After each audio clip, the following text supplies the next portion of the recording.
Hello CBSE 10. Welcome back to this session of a discussion and explanation of a popular poem of your class, Amanda. Now, this poem is very relatable to your age group. This is a poem by Robin Klein, and in this poem, we see the poet tries to address the needs, the psychological security which every teenager needs in a family. Now, usually, this is a age of transition, and the children who belong to the teen age, that is 13 to 18, or say rather 19, this age group is especially towards the beginning of the teen age, 13, 14, 15 and 16, we see that they are considered to be neither a child nor an adult.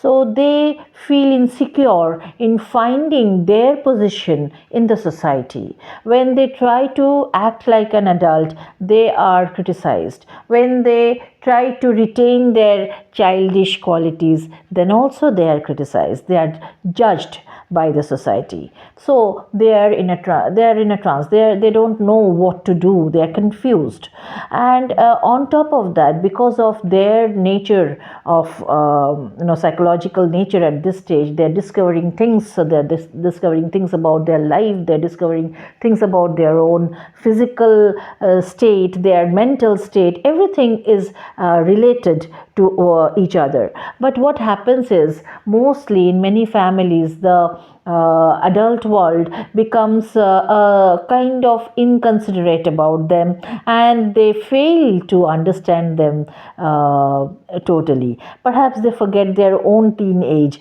and they try to be more imposing and instructive by nature. As you know, the parents always, at the end of the day, they want their children to be in good position. They want them to be well mannered, civilized, and they want them to be disciplined and to learn various skills in life. So with that intention, they actually want to be to see their children good, their children well mannered, and they want to see them well established in life. With that intention, they scold them. But what they fail to understand is, this could be done in a more considerate way, in a more friendly way, instead of merely scolding or criticizing them. That is what is the central message of this poem. As you see, the stanzas, they are either instructions or they are just something unrealistic about the teenagers. Now, in order to escape these harsh realities of life, they try to sail in a world of imagination, and they turn a deaf ear to the constant poking and constant interference and instructions and scoldings of the adult world. Okay, the guardians at home, the teachers in school, so constantly they are being told not to do this and not to do that, and they should do this and they should do that. Always it is preaching that they hear all around them, never a word of sympathy. So this makes them kind of an escapist. They want to escape the real world and be settled and secure. They feel secure in their world of imagination. So the poem begins with a set of instructions from Amanda's parent. It could be mother or father. Don't bite your nails, Amanda. Don't hunch your shoulders, Amanda. Stop that slouching and sit up straight, Amanda. And then the next stanza is in parenthesis.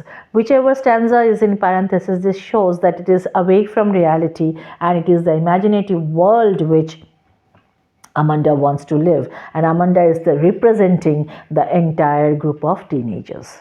So in the parenthesis, the stanza is, there is a languid emerald sea, blue sea, blue-green sea, where the sole inhabitant is me. Sole inhabitant, only I am living in that world. A mermaid. She imagines herself to be a mermaid. Again, an unrealistic figure. Okay, mermaid, is half fish, half human. So I am a mermaid drifting blissfully. So she is in her world of imagination where there is no instruction. She turns a deaf ear to her parents' instructions and criticism, and she is residing in that world blissfully. And then again, that set of questions. Did you finish your homework, Amanda? Did you tidy your room, Amanda? I thought I told you to clean your shoes, Amanda. And then parenthesis again, I am an orphan. Imagine, she has her parents, and even then she feels that a life of an orphan is more glorious than the life of than the life that she experiences constantly with her parents. Okay, so she imagines herself to be an orphan, roaming the street, a patterns of dust with my hushed bare feet. The silence is golden, the freedom is sweet. She doesn't mind even if the luxuries are not there, even if the basic comforts of life are not with her. She's ready to walk bare feet. She's ready to walk the roads dusty, and she loves that silence. All and silence to her is golden. She doesn't want this noisy interruptions from her parents, and she finds that life full of freedom and sweetness. Okay, and then again the set of instructions. Don't eat that chocolate, Amanda. Remember your acne, Amanda. Will you please look at me when I'm speaking to you, Amanda? No, often children do not look at the parents when they're scolding. They try to ignore them, and that further irritates the parent, and he or she would always ask, look at me when I'm scolding you. Look at me when I'm talking to you. Okay, so this is the usual reaction of a parent. But then again, Amanda is in the world of fairies, the world of Rapunzel.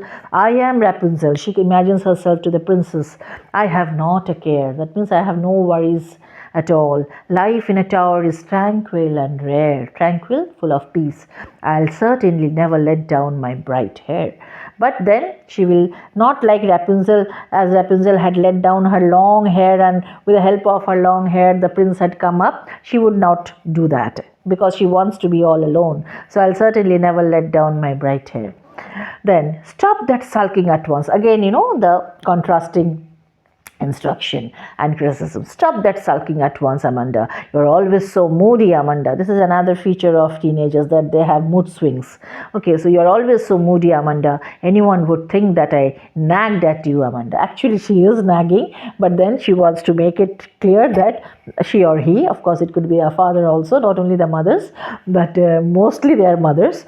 So anyone would think that I nagged at you, Amanda. So even the parent also perhaps realizes that she's nagging on and on after her daughter or after his daughter, and but then she cannot really tolerate this kind of sulky behavior from her daughter. Okay, so it's really interesting how the poet has put the two contrasting thinking and contrasting way of dealing with the world around. Amanda lives in an unrealistic, imaginative world only to escape this realistic, full of instruction and criticism that she faces every day.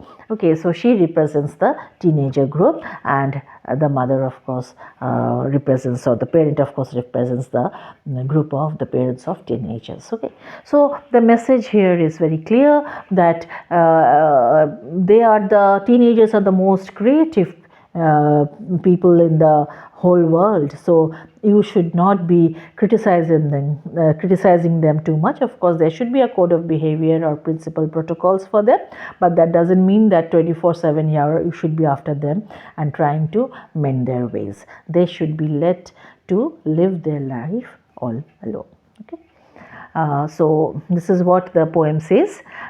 It's a pleasure reading, and I would suggest that you do read the poem.